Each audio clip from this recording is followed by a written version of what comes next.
Welcome back to SHeCOMMERCE, where bold brands, fierce women, and real talk collide. Today, we are entering an industry that has somehow convinced millions of intelligent women that we need a chemistry degree, a 12-step routine, and an extremely flexible credit limit just to wash faces. Yep, because skincare has become so overcrowded with tons of products, all the trends, terminology like hyaluronic acid that you could not pronounce before today. Wow. And Wow. sorry, I The think we should out of be real with our audience and share some of these shortcomings that we have. We're not perfect. We can't pronounce every word. Jackie's much better at it than me, but we did find your shortfall, hyaluronic acid. Uh, we know that consumers have so much to choose from and they are just drowning in choice. But what we often lack is the confidence to know what a product actually does, where it belongs in our skincare routine, and whether we even need it in the first place. Absolutely. Our guest today, um, total fangirl, by the way, helped Same. build a brand by calling BS on all of that confusion. The belief was Mm. simple. Give consumers better knowledge, create formulas that work, and make effective skincare financially accessible. But before we bring this absolute queen into the conversation, it is time to spill the tea. Mhm. Today, we have not one, not three, but four stories sitting right at the intersection of women's leadership, brand building, beauty culture, and major retail transformation. Mhm. First, a SHeCOMMERCE women in leadership spotlight. Kelly Ciochetto, and Kelly, if I've mispronounced your name, I'm so sorry. I am not brilliant with It's knowing not what her it's T not is. her best day for pronouncing things. Oh my God, you are not going to let that go, are you? But Kelly, we are so pleased that you've announced your new role as Vice President of Sales in North America at Lansano with Mhm. dear friend and other girl crush, Julie Talbot. Kelly shared that she will work with the Lansano team and its retail and e-commerce partners to accelerate growth while continuing to support mothers and families through every stage of their journey. Kelly, congratulations. We love seeing another accomplished woman step into a major North American sales leadership role. And Julie, we see you continuing to build that strong leadership team and creating space for talented women to step into those influential commercial roles. That's right there is sisterhood in action. Hell yeah. And what makes Kelly's role especially relevant is that sales leadership is changing. It is no longer about getting the product onto the shelf. It's about connecting retail partnerships, e-commerce, Amazon, consumer health, data, and brand purpose into one unified growth strategy. Yes. And that commercial leadership with a consumer mission behind it is our kind of move. We love it. All right. So, our second leadership story is both a milestone and a moment that deserves a little more examination. So, we have Juliana Acevedo, a 30-year Procter& Gamble veteran, has been named the first female CEO in Gillette's nearly 125-year history. So Juliana began at P&G as a marketing intern in Brazil when she was like 10, became the first woman to lead its Latin America business, and will now lead the grooming unit that includes Gillette and Venus. That deserves such a celebration. But the appointment Mhm. also arrives as several extremely senior women exit P&G after careers spanning more than 3 decades. So here's a leadership question behind the headline. Is success having one woman finally reach the top of an iconic business, or is it building a pipeline deep enough that one generation of women can exit without creating a leadership vacuum? That's definitely a question for Kirsten Riley Mhm. and Cassie Butt, Yes, right? I was thinking you're get out of my head because representation at the top, of course, matters, but that retention and succession and sponsorship throughout the organization and cascading down from the leadership levels matter just as much, if not more. So, obviously, one historic appointment is progress, but a repeatable system is true transformation. Absolutely. Or hell yeah. Yeah. Now, this is our one of our favorite just ever tea stories because Ria Raj, the gorgeous, beautiful daughter of our dear friend Sri Rajagopalan from the CPG guys, becomes a new Mac girl. Oh, yes, she does. Let Hmm. everything from the boardroom to the beauty campaign, which is fitting for this episode. Ria Yes. Raj is bringing her signature energy to MAC Cosmetics as the face of its Kajal XS Longwear Smoky Eyeliner. Hmm. With her, And oof, she has those gorgeous smoky eyes, just they're like made for it. But this is more than just a recognizable face in a beauty campaign.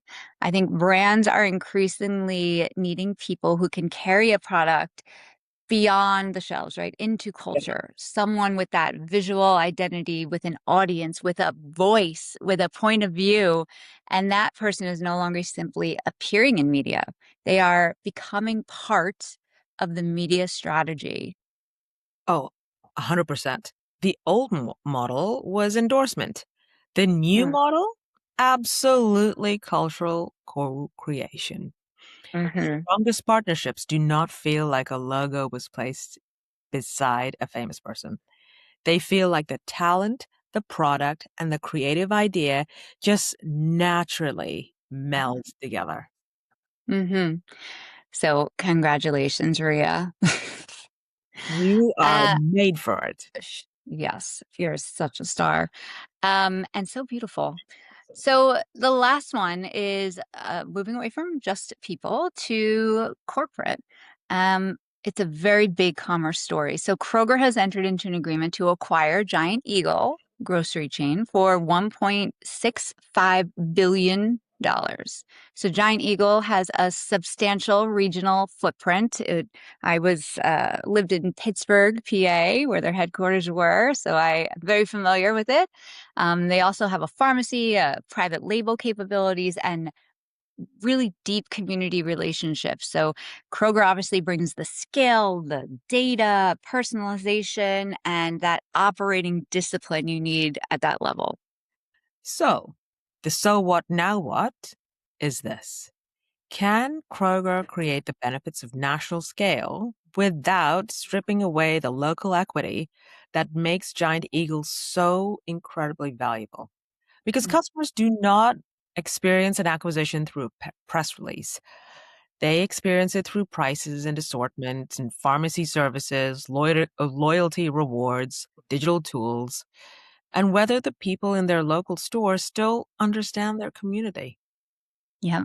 And that is the perfect bridge into today's conversation because Yes. scale matters, but scale only creates lasting value when the consumer still recognizes the core promises that made the brand special in the first place. Amen. Our guest today is Colette Laxton, co founder of the INKEY List and one of the driving forces behind a brand that made clarity, knowledge, and accessibility feel genuinely disruptive in beauty. Colette and her co founder, Mark Curry, launched the INKEY List in the UK in 2018 around one foundational belief: better knowledge powers better decisions. Rather than asking consumers to decode complicated language, luxury packaging, and intimidating routines, they built an ingredient led brand designed to tell people what the product does, why they might need it, and where it belongs in their routine. Simple, right? So simple, but yet not. And Colette did not arrive at entrepreneurship through the traditional startup mythology. She Mm. spent decade, nearly a decade, at Boots, working across marketing, brand building, product development, and partnerships, and learning how founders, retailers, and consumers interact from inside one of the UK's largest health and beauty businesses. Then came the failed ventures, the moments when the money was nearly gone, and the decision to try again with a belief that people deserve effective skincare without the unnecessary complexity or luxury makeup and markup. Based in Nottingham, the legendary home of Robin Hood, Colette and Mark like to joke that they set out to take efficacious skincare off the luxury pedestal and bring it to the masses. I love that. The belief has now grown far beyond a clever product proposition. The INKEY List has expanded across major global retailers, direct to consumer, and social commerce. But perhaps the most interesting part of the story is the system behind that scale. The brand built as INKEY to answer real skincare questions made consumer education part of its core service model and used that direct relationship to shape product development, content, and commerce. So today, we are going behind the clean packaging and simple instructions. We are talking about failed startups, founder resilience, because my lord, you have to be loss leading products, margin discipline, because that sure takes discipline, TikTok shop, AI, global retail, and what it actually takes to protect a purpose while building a serious business. Colette, welcome to SHeCOMMERCE. Wow, what an introduction. Thank you so much for that. I'm going to steal all of those words. Thank you. I'm beyond excited to be here. Yes, we're excited to have you. And thank you so much for all the products. So before we get into your founder story, we need to start there because my goodness, how generous. You and the INKEY List team sent both of us incredibly generous boxes of products to try. And I can certainly say that I've genuinely enjoyed working my way through mine. Same here. And today, before we started, when you and Laura told me about how to use, let me try and see if I can get this right. Hyaluronic. Yes, she did it. Yes, Well done. I cannot wait to try it later on tonight.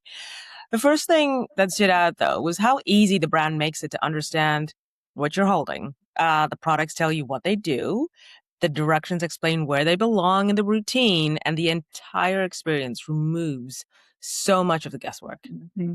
Yeah, I actually have the Dewy Hydro Mist on right now. And I love that I didn't have to like Google, stand in the bathroom, like, can I use this before this? Yeah. It really, I think what you've done is create a skincare flow chart, like on the mirror, on the pack. And it just feels so simple, but not like basic or simplistic in a bad way. There's obviously a great deal of formulation and education and clearly consumer thinking that goes behind making something feel that intuitive. And that feels absolutely. like the first commerce lesson of the episode. Clarity is not just copywriting. Clarity is part of the product. Yeah, exactly. So I'm sure that simplicity wasn't as simple to create. So, because from the consumer side, it definitely feels effortless, but that's the point, right? We know that making something feel effortless requires just an enormous amount of work behind the scenes. And that's what we want to dig into with you today. Amazing. And that brings us perfectly to the beginning of the story. Today, consumers see the products, the retailers, and the global growth. But none of this started with certainty or with a giant beauty industry budget. Mm. The story began after previous startup setbacks and reportedly with only about £10 left in the bank. So take us back to that version of you, Colette. Why did you still believe the INKEY List was worth one more leap? I think for me, we started with the consumer. So back to that kind of founding belief that better knowledge drives better decisions. We could see a market full of brands, full of products, and full of confusion. People understood that they should be using skincare, but didn't know what was right for their skin. They were flooded with information, flooded with products, but were ultimately confused. And we knew that if we could just unlock that confusion, just get them to understand what an ingredient is, what it does, what it's going to do for you and your skin, and really start to get you to understand your skin, we could unlock something really magic. So the premise of simplifying skincare and giving people that knowledge to empower them, I knew we had something there. So was there one specific piece of consumer insight that gave you this conviction? Very much so. We could see, so this is back in 2018. Remember the world pre-COVID. I know it's hard to remember now. But the rise of Reddit was the real aha moment. So we could see, we'd got Facebook communities that were starting to build, but Reddit was this real moment where consumers started rejecting the kind of magic that brands were selling. They were turning to each other and saying, hey, what is this product? What's in it? And what's it going to do for my skin? It's called magic, but I need to know what is the ingredient. I really need to understand what it's actually going to do for my skin. And when consumers start turning to each other, you think, there's something missing here. They're not getting the right information from brands. They're not getting the right information from the industry. So they're using each other. They were going to the extremes of taking photos of their skin and saying, hey, does anybody know what this is? Can anybody help me out? So we could see thousands and thousands and thousands of Reddit threads and said, hey, imagine being the people that could come in and help, like truly come from a place of support to help them with their skin. So we didn't start with a product. We didn't start from an ingredient. We started from an insight that actually people needed help. Oh my God. I love that. So as an insight veteran, that just makes my heart so happy. As a lifelong consumer, that makes my heart happy. Me too. Well, same. And look, you started with Reddit, so that means you already got a jump on agentic commerce, since that's where it, was majority sourcing from. Absolutely. Interesting. Yeah. So let's pivot slightly. What did failure teach you that success could not have? I think back to number one, always being consumer first. I think when you have a business and a brand, you are so wrapped up in your own world, your own definition of what looks good. And, I think there's an ego play here a lot. I've got the best thing. I've got the best brand. I've got the best products. I've got this. Ultimately, unless you listen to the consumer, you aren't going to really help to serve them. And I think a lot of the time when you're in that brand building world, you can get very, very lost. So I think failure kind of was that slap in the face to say, you know what, sometimes you're doing this for ego, or you're doing this because you think it's right. You're not listening. And once you start listening to the consumer and understanding what you're doing wrong, that's really when the magic comes. And we had a few brands before the INKEY List, and I felt like we were willing it to succeed. You're pushing water uphill, you're convincing retailers to take the product, you're desperately trying to work out how to sell.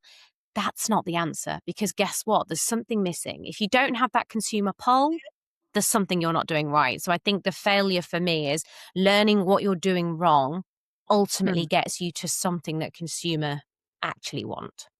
And actually listening to what the consumer is telling you, right? Yes. Even if it's different from it's hard your to hear. own ideas. Yeah. It's honestly hard to hear. And even with the INKEY List, the first packaging run we did, that first order, ta-da, out into the world. And my biggest job was to make the packaging educational and simple. And you can imagine the hours, every single word choice, just to make it.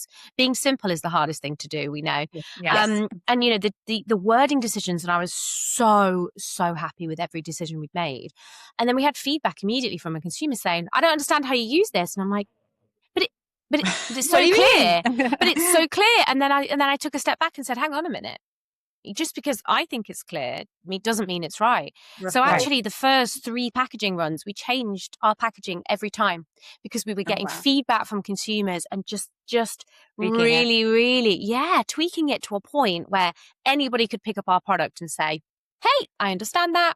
I know it's right for me, and I know how to use it. I love that. You talked about the potential ego at play, but what Mm. I'm hearing the whole time is the humility to listen to your clients or your consumers tell you where you've gone wrong and working on that. Yeah. And the tenacity and resilience that just got you past that starting line. But, Mm. Christina, the brand was not built on resilience alone. It was No. built around a very specific reason for existing. Yes.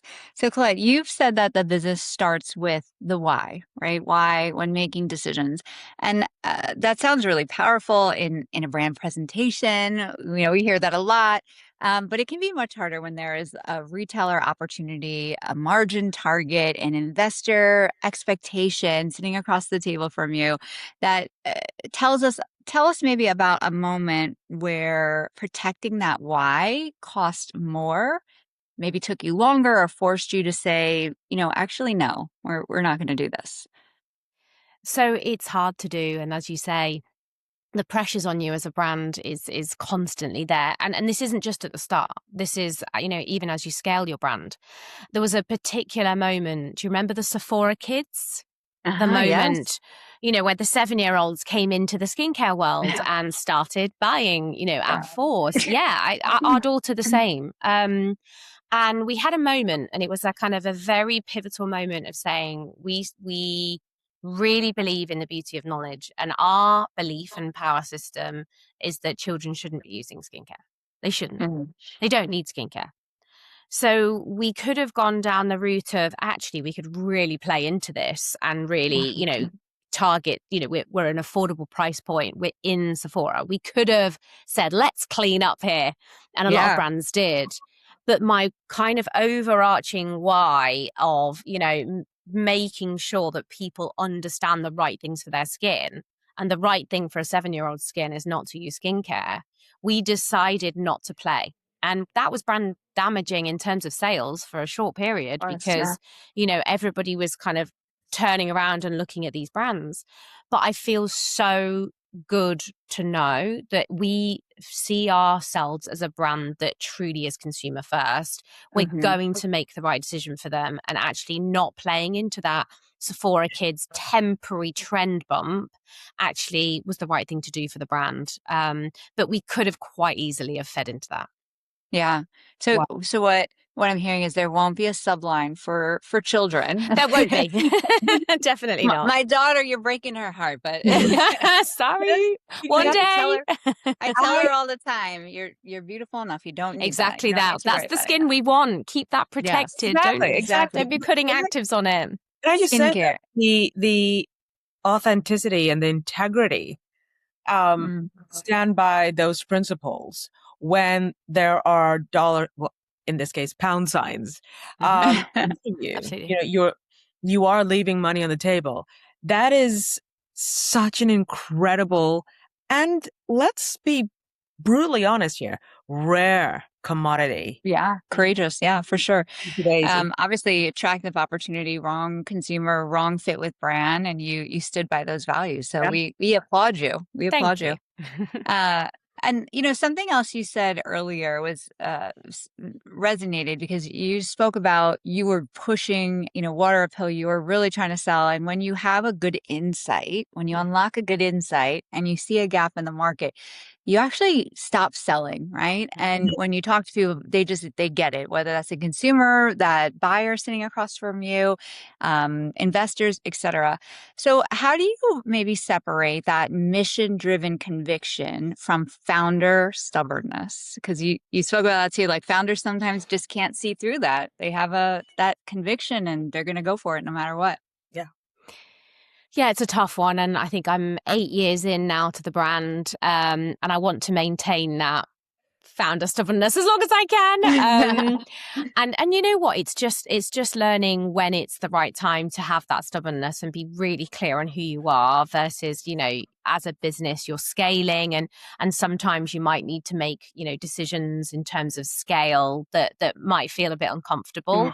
I would say I personally, though, believe, we've scaled very quickly and, sold over 90 million products, which I would was more than I could have ever have dreamt.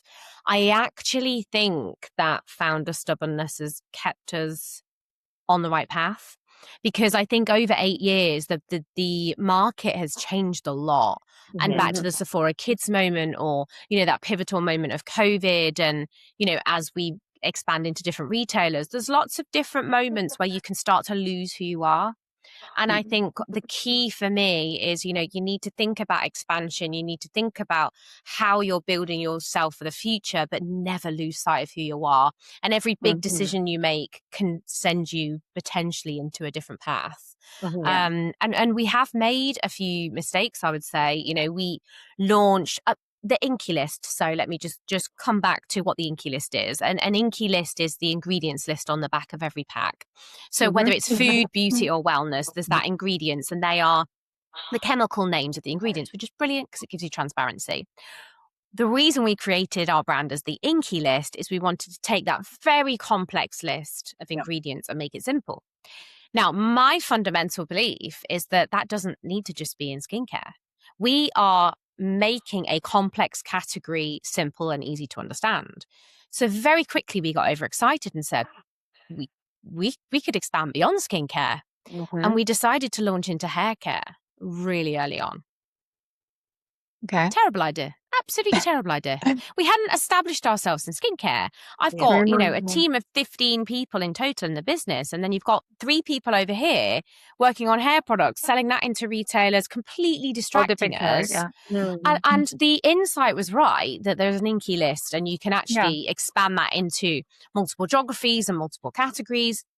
But stay true on the vision. And back to your point, Jacqui, on still not being able to pronounce the word hyaluronic acid. I have failed because I have not done my job, which is to help you pronounce the ingredient. So I think for me, today, I did. We're there today. But I've still got a huge job to do. So I think you can get a little bit distracted and a little bit overexcited and kind of maybe distract shiny yourself from exactly that. And retailers are giving you shiny objects all the time. So I think for me is like that founder stubbornness actually and being true on who you are is really critical from the start to actually, I've scaled 8 years on.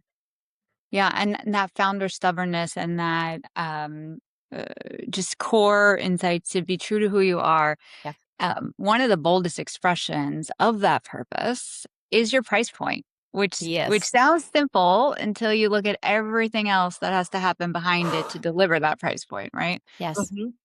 And anyone can put a low price on a box, right?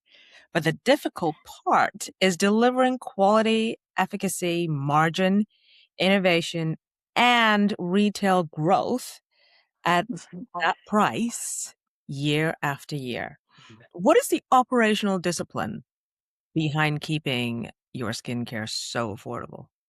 You're making me sweat because it's a daily challenge. So again, I started with the consumer. And we have a bit of an analogy actually that we liken ourselves to IKEA. So when IKEA think about the price that they want to price their product out, they say, what does the consumer want to spend? So it might be a pint glass for $1. And they will do everything possible in their supply chain to get that to be $1, because they know a consumer goes to an IKEA and they want to buy multiple pint glasses, wine glasses, and they want to spend as little as possible, to a point where they at one point they were selling square glasses because it was more efficient in terms of the shipping. Yes. Super smart, right? So in terms of the way it fit on the pallet. So same principle goes, start with, consumer first. We want to democratize skincare in terms of incredible, efficacious products, the latest innovation that's kind of come from clinics or come from very, very luxury skincare, and get it to a price point. And our perspective is that kind of under $25 bracket is that moment where you say, oh, this is a little bit, can I do it? Can I buy it? Do I want to try it? We want it to be something that people felt comfortable, reaching into their wallet to buy, and everybody having access to it. But what sits then behind that is a lot of pain and ongoing pain. So the most fundamental thing is the formulation in the bottle. So that formulation, we want to spend as much possible on that as possible. And you will see when you try our products, you're not going to get the stickiness, the tackiness. You're not going to get the pilling. You're not going to get, us hiding behind actives where we don't have the active levels in there. What is in that product is the most important thing. Then everything that sits around it, we need to make compromises on. So look at our packaging. It's simple. It does the job. It's not exciting. I mean, the funny thing is I designed our packaging on PowerPoint. Like, seriously. I was like, I know what I want. I don't have any design expertise, but I knew what I wanted. It's classic. I mean, listen, the black and white, you're wearing your colors today. You just embody the brand. I live it. You live it. But again, back to, the packaging itself, again, the print color, for me, black and white embodies everyone's invited. Everybody should be able to access, whether you're younger, older, male, female, I don't care who you are. I want you to feel like I could pick that bottle up and put it on my bathroom shelf. I don't want it to feel exclusionary. I want everyone to feel like this is just part of my daily life. So we made loads of compromises when it comes to packaging. However, alongside that, trying to be as recycle friendly as possible. Yep. So all of our products are over 50% PCR and all of our products are recyclable as well. So we're trying to do the right thing as well as, making them affordable. But then outside of that, it's how do we source our ingredients? So most startup brands will go to a supplier and say, hey, this is the product I want. These are the ingredients I want. This is the packaging I want. Go make it happen. And they effectively become the middleman. So they will put their markup. We go direct to the raw material suppliers and actually often cut out that middleman. So again, we are getting the same grade of active from the raw material suppliers, but we're doing it in a way that's more cost saving to us so we can pass that cost on to the consumer. So every single part of our supply chain, we have tried to make as efficient as possible so the consumer doesn't pay. Then it comes to operational, internally, every penny counts. Any marketing dollar has to pay back. We are very, very clear on the ROI of marketing. I am traveling in economy. I am not staying in fancy hotels. 8 years on, every single penny counts because I want that customer to get the best quality product at the best possible price. Is that an easy way to build a business? Hell no. And sometimes I think, you know what, if I'd have charged double this, I could be staying in a fancy hotel suite right now. But you know what? It's worth it because I'm doing something right for the consumer, which is, you cannot get this formula at this price anywhere else. So I'm super, super proud. I'm not selling cheap skincare here. I'm selling incredible skincare at a great price with knowledge that helps you to be empowered for your skin.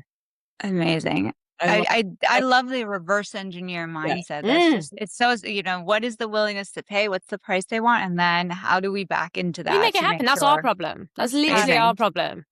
I think the fact that you choose coach over business when you could go business, it just shows the level of integrity you have. And again, I'm blown away by that. Yeah. But I do have a tough question for you.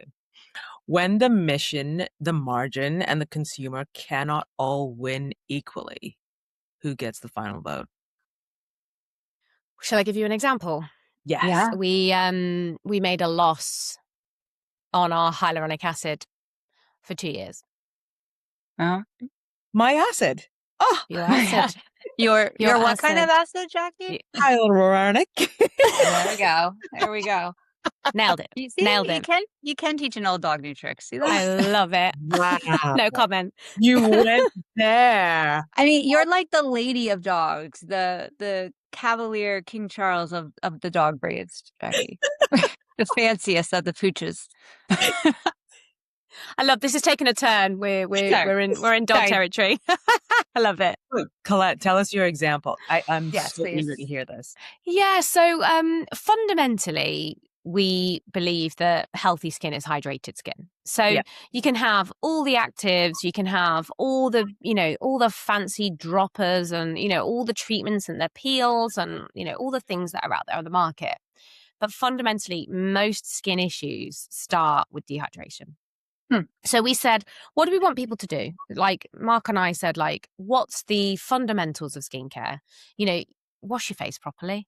Like when you see young kids doing all these things and, you know, my daughter's still got Nutella on her face and I'm like, why do you want those dewy drops when you've literally got Nutella on your face? So wash your face well and hydrate your skin. Right, it's as simple as that. So we said, right, how do we create a hyaluronic acid, which is, you know, the gold standard of hydration? It's a really easy, simple way to get hydration into your skin. How do we deliver a formula that is absolutely wonderful, multi-molecular, so it's going to go deep into the skin, plump that skin out, and give it amazing hydration? It's not going to feel sticky and tacky to the touch because a lot of more affordable products do then suffer from the kind of not great texture and consistency. So how do we make it feel good so people want to use it? And then we kind of couldn't make the math and said, well, actually, we can't cost this in. And we said, do you know what? We're going to take a bet on this. And we know if enough people buy it and we can scale it to a level, we will make money. So we said, do the right thing for the consumer, give them a product they're going to love, and then one day it's going to work. And we did it. So we sold our hyaluronic acid at a loss. And that's, I mean, I've heard a lot of businesses and been in businesses where there's always that loss leader, right? That drives the traffic and interest. And but is there a tipping point for that? How long did you knowingly sustain the loss? And, you know, what did you need the product to maybe prove to beyond that immediate profitability to keep it at a loss? I think we were very lucky. We took a punt and we've just got the most incredible story that 3 months into launching the brand, we had a call from Sephora. So within 6 months, we had gone from an online only UK indie small brand to being on the shelves of Sephora in the US. So I think for us, that scale tipped way quicker than we expected, honestly. But I would, in a kind of a sliding doors moment, you know, how long would I have gone on for to have a loss leader? I think that particular product, though, I was just so passionate and I knew the product was so wonderful. And when people used it, they would build that kind of real trust and advocacy for the brand. And once you try it, you kind of think, oh, this is interesting brand. Okay, I like it. Okay, let's go back for more. So, you know, I was very confident in that product to know that it would play a really critical role for the brand. And is that how you explain the strategy to investors or financial partners with that same conviction? Yes, and also maybe, you know, show the total margin versus the SKU by SKU margin. Yes, this is one piece of, you know, of the bigger puzzle, and actually, you know, as a brand, we can make it work. Yes. Yes. Well, obviously that story proves you were measuring more than just units and margin, and you're really measuring that relationship with the consumer and building that trust and being the credible go-to brand for them. And Jacqui, I think this is where Ask INKEY becomes really interesting. Oh, absolutely. So you have most businesses who still treat customer service as a department customer's contact when something has gone wrong. You created Ask INKEY as a place where people could ask skincare questions, even when the answer might not involve buying one of your products. Is Ask INKEY customer care, education, product research, community building, or your most valuable competitive moat?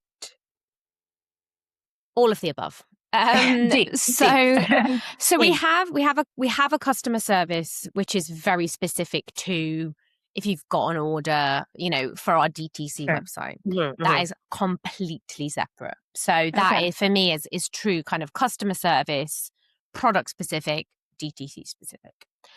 Ask INKEY was built in 2020. And again, we took a bit of a leap very early on. Within our first 10 employees, one of those, we decided to become a free skincare support advisor, and it's called Ask INKEY. So it's basically getting skincare support at any time, day or night, 365, from our team on skincare.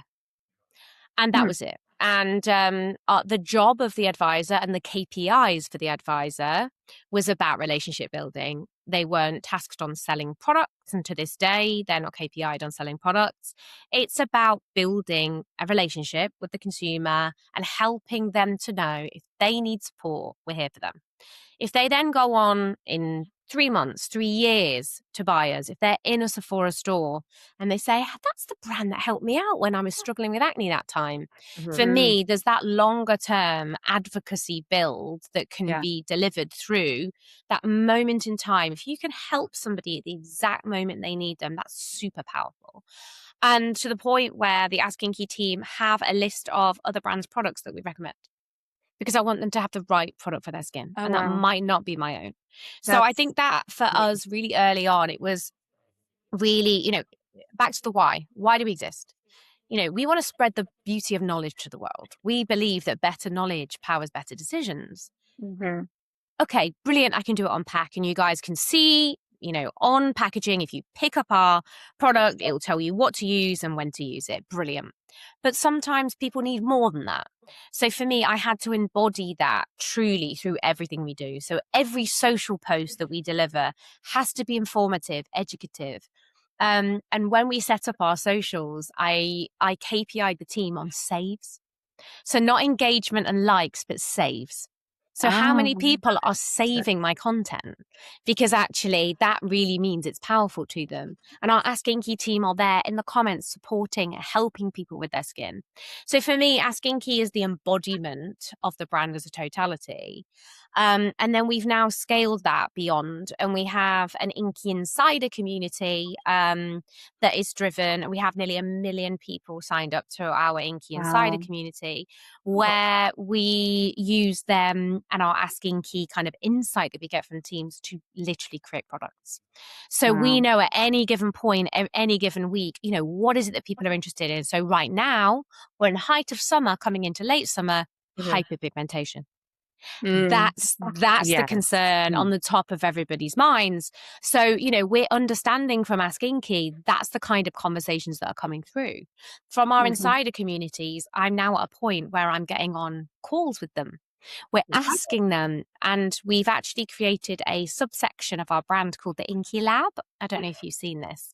So the INKEY Lab, I started it about 9 months ago. And basically, this is community-driven products. Wow. So they actually help us to develop products. So we will do a type form where thousands of people will say, what product do you want to see? What ingredients are you loving? They'll give us all the insight. Then I will get on a call with about 500 people. It's absolute chaos. So I have to mute everybody and we in the chat, and then I'll kind of unmute people and we'll start chatting, and they'll say, I love this, but I wish it was more this, and and we build it. And we actually delivered our first community-led product, which was a milky toner back in February, which was truly community-driven. Amazing. So for me, like Ask INKEY, INKEY Insider, INKEY Lab, we've created this ecosystem of supporting consumers and bringing them into the brand. Look, I'm not the expert in everyone and everyone's skin. I want people to tell me what they want. I want them to tell us what they need from the INKEY list, and then we can create it together. You're creating a beauty movement, Colette. Yes. You're very disruptive. You're creating this incredible community who, first of all, as a consumer, I would be thrilled if somebody asked me my opinion about products that I'm using, and to actually say when it comes out, oh, you know what? I contributed to that. Yeah. And how amazing does that make your average consumer feel in terms of feeling like they have had a part in something bigger than themselves? That is fantastic. That is and just the fact that you get on the call, like yourself, you don't have, a lower junior level employee running this. You're literally there having those conversations, like talk about, knowing your consumer, being really immersing yourself and putting yourself in their shoes. You don't, that's very uncommon. You are rare. Yeah. And I think I'm consumer obsessed, and I Yes. always have been. So from in the day best one of way. the why to our brand, like, why do we want to do this? We want to do this because consumers were on Reddit. They were on Reddit talking to each other. So like that's what got me excited to start with. So now I've got my own community. I don't need to go onto Reddit. I can come to my own community and say, hey, tell us, what do you want? Yeah. It's the best feeling. It's the best feeling. And the stories that you hear on the, the impact that we've had on their lives. Some people, really struggle with their skin, and to be the brand that they feel comfortable coming to. They don't feel like we're, an elevated brand. I'm like, come, ask me anything. Literally ask us anything. So yeah, it's nice. It's nice to have built a community that, part of the brand. That direct relationship is so incredibly powerful, and you have nurtured that so gently and with so much compassion and warmth. But the brand also has to show up inside very different retail environments too, right? Very much so. Very much so, and it's getting harder. The challenge and the where the beauty market is now.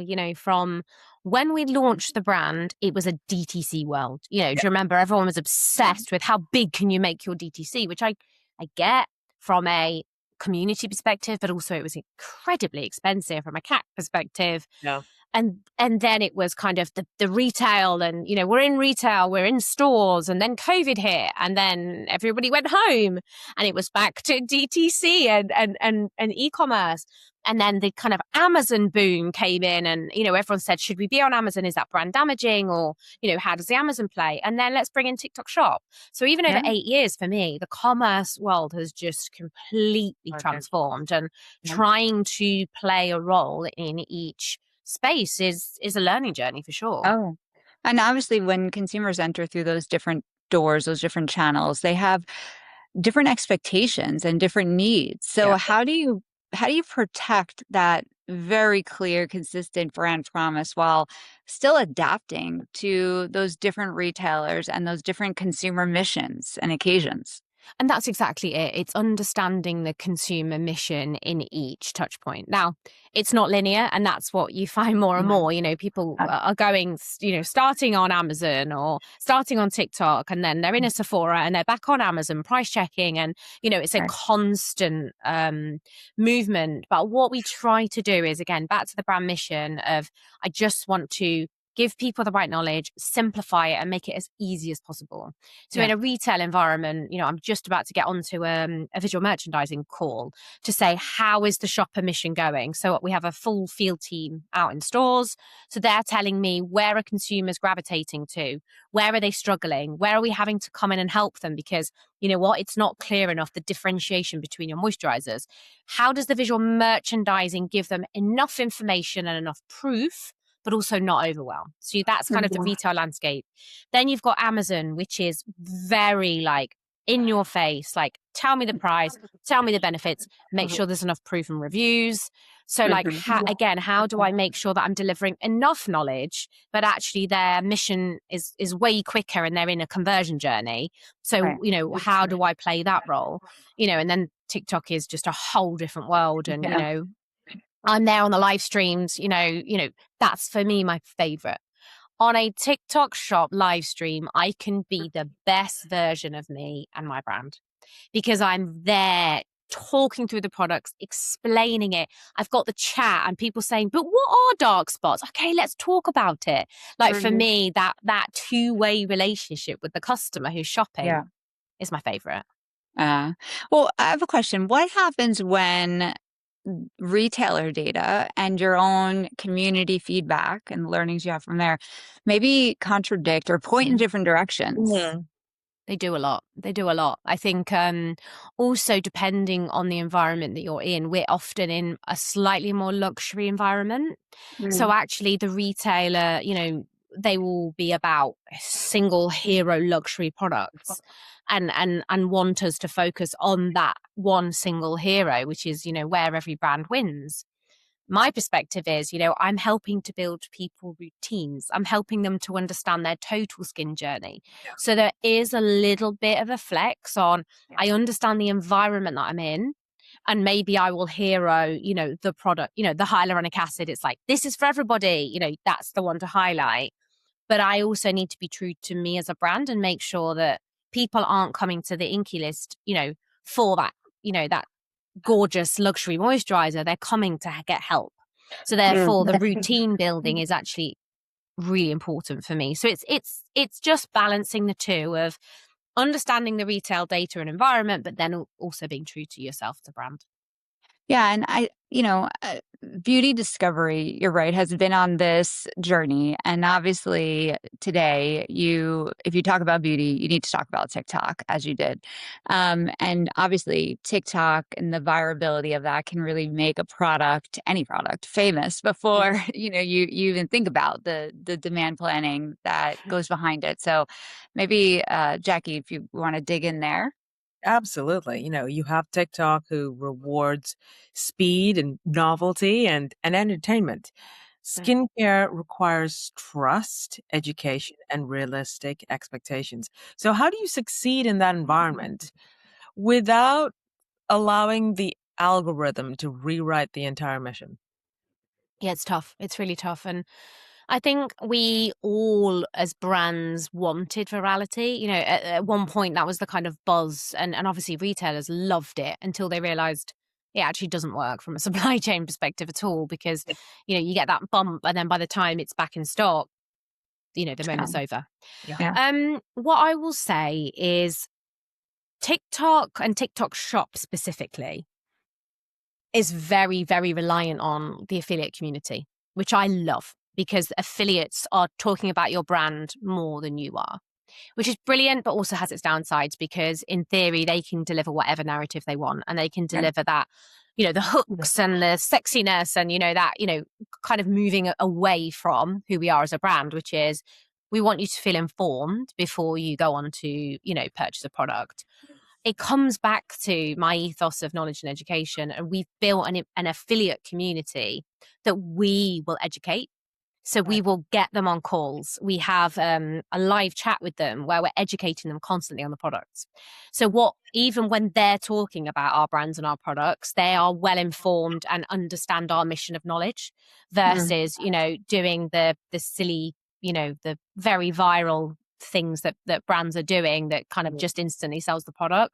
So what I try to do is, no matter what the channel is, trying to maintain the integrity of the brand. What do we stand for? And if we're talking about the products or the brand, or someone on our behalf is, that we want them to do it in a way that feels INKEY. We don't want them to sell a hype. We want them to sell truly a support. You want them to inculcate trust as opposed to sell hype. Exactly that. And that's tough. That's tough in a TikTok environment. And it's also really tempting, because you can see incredible success when you play into the hype, but it's not who we are as a brand. So what makes a product naturally right for social commerce? And which of them have performed well, where you were genuinely surprised that it had? So I think social commerce is visual, visual, visual. It has to play well on camera. So that's like number one. I think also like storytelling, there has to be something to it. So as well as that kind of fun visual, what is it doing? What's the storytelling that sits behind it? I think we've had one product, specifically in the UK. We are the number one body product on TikTok Shop, which is absolutely phenomenal. So our glycolic acid body stick. What's quite interesting about that product is glycolic acid is trending and has been trending for about 2 to 3 years. And a lot of people are using toners and putting it onto cotton pads and hacking it all over their body. So there became this sort of trend of hacking. And we said, hey, there must be a better, simpler way for the consumer. So we took the premise of a glycolic acid and put it into effectively a cream deodorant stick. because it could be used for multiple different benefits on the skin, but is done in a way that is going to be that's going to work. The actives are going to be efficacious, but it's also super calming for the skin. It's not going to irritate the skin. Now, what was brilliant about this stick particularly is it looked super visual. So you can very much show it's glycolic in a stick and you're like, hey, but that looks like a deodorant. No, it's a body product. Super interesting like narrative behind that. Yeah. What we found works incredibly well is that product does lots of things. It helps with those KP bumps. It helps with underarm discoloration. Okay. It helps with dry, cracked heels. It's got 9 different uses. And why that's worked really well on social commerce is that you can lean into one story and you end up with a really niche community that are like, oh, I've got KP or I've got discoloration. And you've got this community that are super engaged. And if you can lean into each solution in a very different way with the same product, you're activating a community that has a problem. So that product does lots of things and is super visual. And guess what? It works. So you can show those before and afters and we can get that efficacy like landing through visual. Wow, like in 3 days, my skin literally has transformed. So I think for me, they're the kind of 3 social commerce kind of must-haves, I would say. Cristina, I saw the product and I was just like, And then I was reading in all the different uses. I'm like, this is brilliant. Like, why? It's so simple. It's simple. And this is what we found with the INKEY List. You know, let's empower people with knowledge. You know, let's create a glycolic acid in a stick that does things. I feel like we're the kind of brand of skincare, if you will. But I didn't know that glycolic acid could help with all those, different skin issues. And that's where I was like, I need like at least a dozen more because yes. You want to use them on the different areas. Absolutely. Yes, right. Yeah. I'm going to have to leave you to do the rest of this yourself because I need to go try this now. Love it. I need to see your results. Oh my God. A before and after. Absolutely. Although, do you need to see the before? Really? Oh, I do. Oh, I do. I feel like she wants to.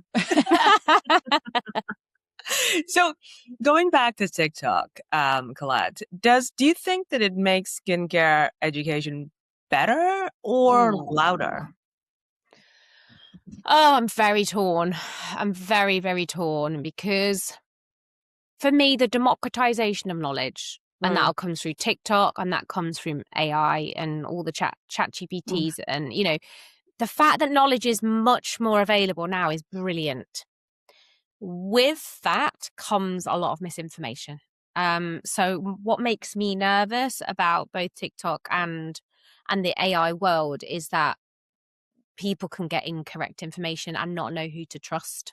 Yeah. And that for me is where we come in because, you know, all of the content and the flooding of information, all of the kind of online information that you can get is great, but just being able to say, hey, like who can I physically trust here and who can I know that is going to give me the right information? That's where I still want them to turn to INKEY. And back to that human element, there's nothing that really replaces a human. So actually the role of Ask INKEY and the role of, you know, my team and the community we're building is brilliant. Go and get 90% of the information, you know, go do the deep reading, go do the research, you know, listen to your favorite influencer talking about the product, but actually just with a sense check for me on accuracy and trust. And that's the role I think that I play now. And, you know, skincare is so personal and everybody's skin is different. You know, people deal with all different ailments, acne, aging, sensitivity, confidence. You talked about that. So let's talk about AI, right? You mentioned that, you just pointed to that. So how can AI maybe process information at, you know, extraordinary scale to understand all those different needs and skin types, but it doesn't automatically understand, you know, maybe the emotion behind the question behind the question. Okay. So what should AI be trusted to do in skincare? We've seen a lot. And what, in your opinion, needs to remain human? I think as I said, I don't think anything can replace that kind of human, that softer, to your point, the emotion, the real understanding behind, your skin issues can be caused by multiple different things. There'll be lifestyle issues. There's a lot more to it than just, looking at a photo of your face. Right. Now, the brilliance of it is, thinking back to when I was young, I was using alcohol wipes on my acne. So what's brilliant is, the skincare industry's moved on, and the information's moved on, which is great. And actually, if you have hyperpigmentation, researching and using AI and using the online world to help you to understand that is brilliant, because you're learning more. You're learning about the causes, and actually you might be trying to fix it, but you're still out in the sun every day without an SPF. So just those basic fundamental kind of learning and understanding about your skin and about the skincare category, I think is brilliant. But I think nothing replaces human. Now, unfortunately, not everybody has access to a dermatologist. And that's the dream, right? That everybody can go to a dermatologist, have that one-on-one personal approach. But for me, what I'm trying to do is democratize that and give everybody access. So we can be a brand that you can come to and get support. You can have that in-depth conversation. We have teams in stores that are skincare experts to help support you. For me, nothing beats that human to human support and connection. Yeah. And obviously technology has evolved those tools, but maybe let's step back a little bit, because the founder judgment, as we've clearly seen today, still shapes the company. And much of that judgment was developed long before the INKEY List was actually here. Absolutely. So yeah, let's spend some time there. You spent almost a decade at Boots before becoming a founder. So what did corporate Colette teach founder Colette? And what did the founder life force you to unlearn? Oh my goodness. So I will say it's quite interesting, because I've got some young team members that have never done corporate, and it's fascinating to see the difference of growing up in corporate. I was very lucky. In a corporate environment, you get to learn a lot. And I was very curious. And I would say, my one thing to people when they're young in their career is just be as curious as possible. I did, I think, 7 different roles at Boots. So I went across kind of merchandising, visual merchandising, product development, marketing. I did the full span, and it really taught me the back end of my industry and really understanding, what is the most important thing, a P&L. Like, you have to work out what you're doing, what is it making money, but also the nuances of packaging, sizing, all the real unsexy stuff. I learned a lot of, and I also learned how to sell. Like, ultimately, in that corporate environment, I was selling myself on a daily basis. I was showing up to meetings. I was, going up the career ladder, and it gave me, I think, a confidence that I'm seeing some of our more junior team don't have, because they've kind of been thrown into the workplace and haven't written an email before. There's a lot of learning that's done there. So I loved it. I had 10 years in corporate, and I wouldn't take it back for the world. And Boots were such a wonderful employer.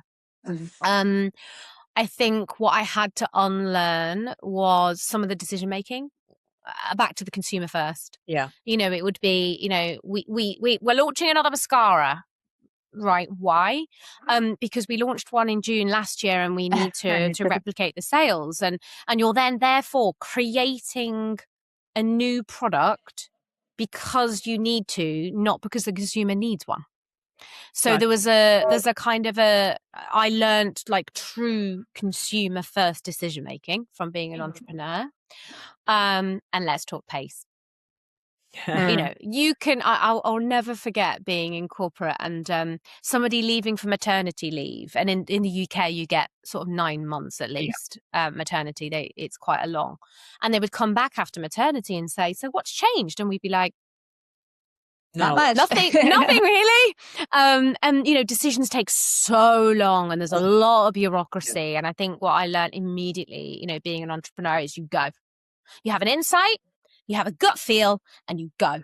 And we just move quick. And again, that's a real learning. And I think, again, like, employees coming into the company are kind of like, okay, what's going on? And we've moved and we've gone on and we've got 3 projects live at once, and it's a lot. It's a lot. But I think It's for me, I 180. thrive. I just thrive. I love having the understanding and the background and the insight and that kind of corporate, but I just love going. And, we have scaled incredibly fast because we just move. And I think that is so exciting, being, an entrepreneur that can drive that mentality. But so now we get to the hindsight question, the one that separates the highlight reel from the actual founder's story, Cristina. Yes. So, Colette, knowing what you know now, which is a lot, what would you do differently? And are there any mistakes that you would willingly make again because of what it taught you? So I've made so many mistakes, I can't even write them down. But yes, I kind of, one of our fundamental principles when we started the business was start at yes.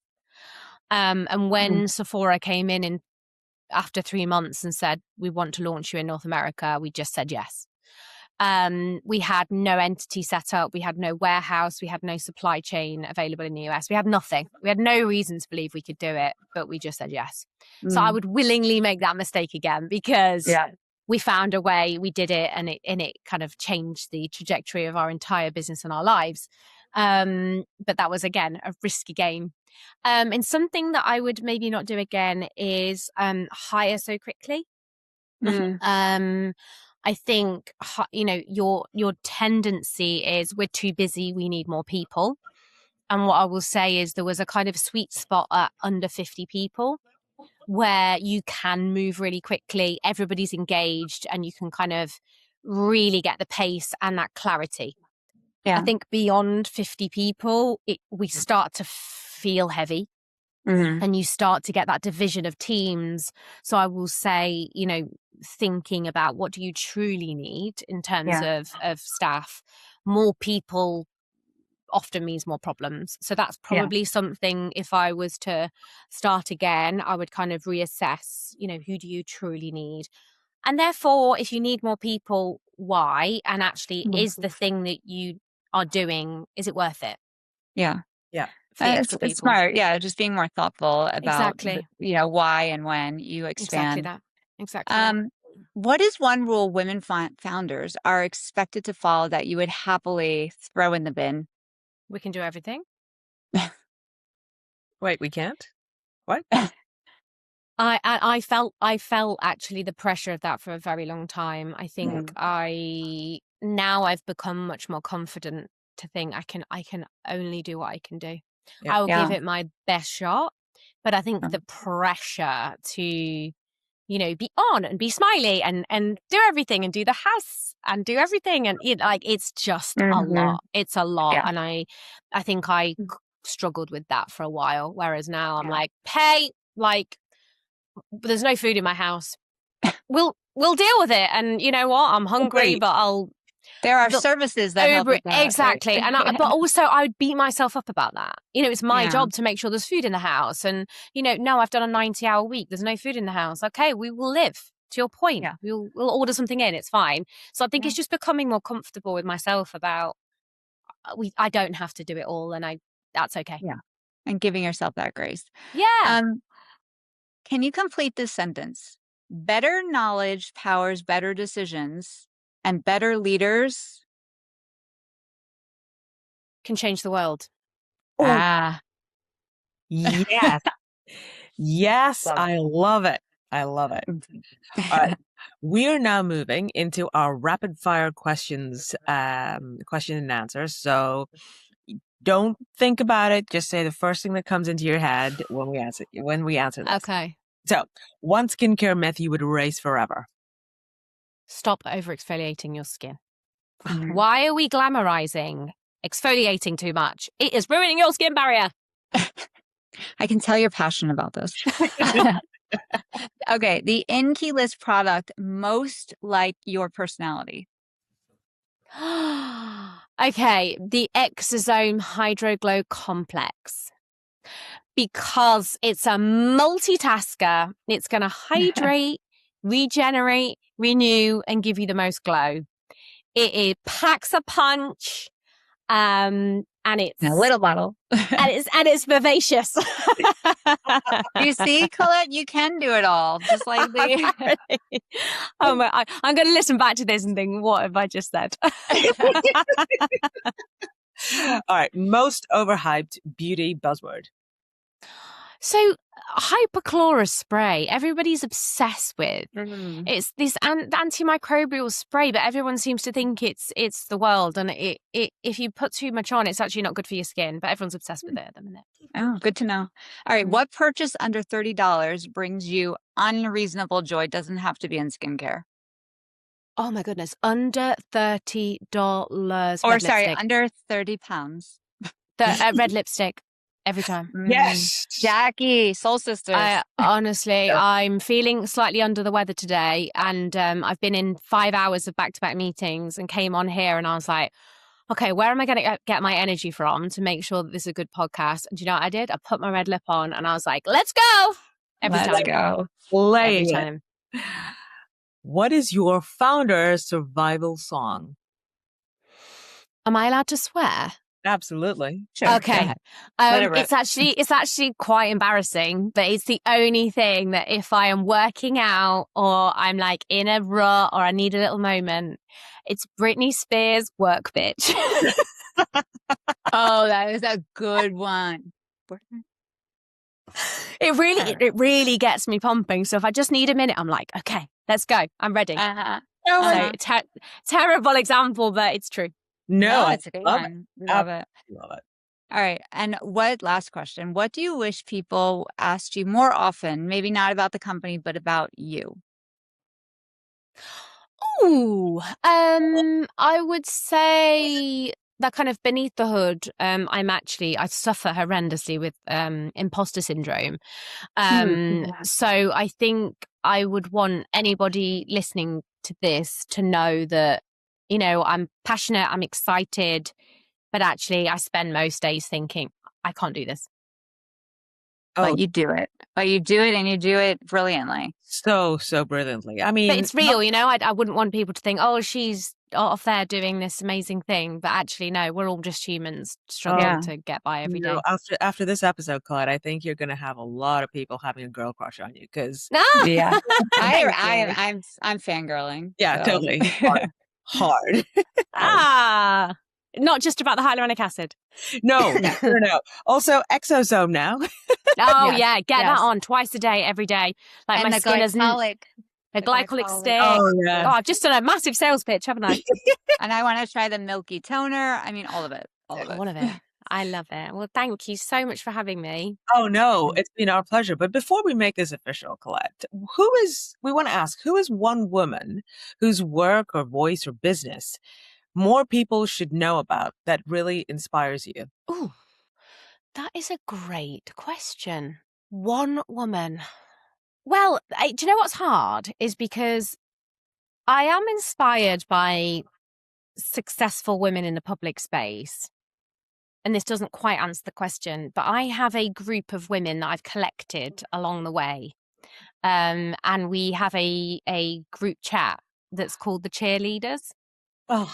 And we all have very different jobs and careers. Someone owns an agency, someone works in retail. Obviously, I've got a brand, and we all have very different careers and very different journeys. But we inspire each other and cheerlead each other every day. And for me, every single woman in that group inspires me more than, you know, somebody I've never met before. Because they're real. I know that, you know, she's struggling. She's got 3 kids at home, but she's doing this incredible thing. And it's like seeing and connecting with these amazing women. So for me, more inspiring is, you know, women that are actually doing it rather than someone on a screen, maybe.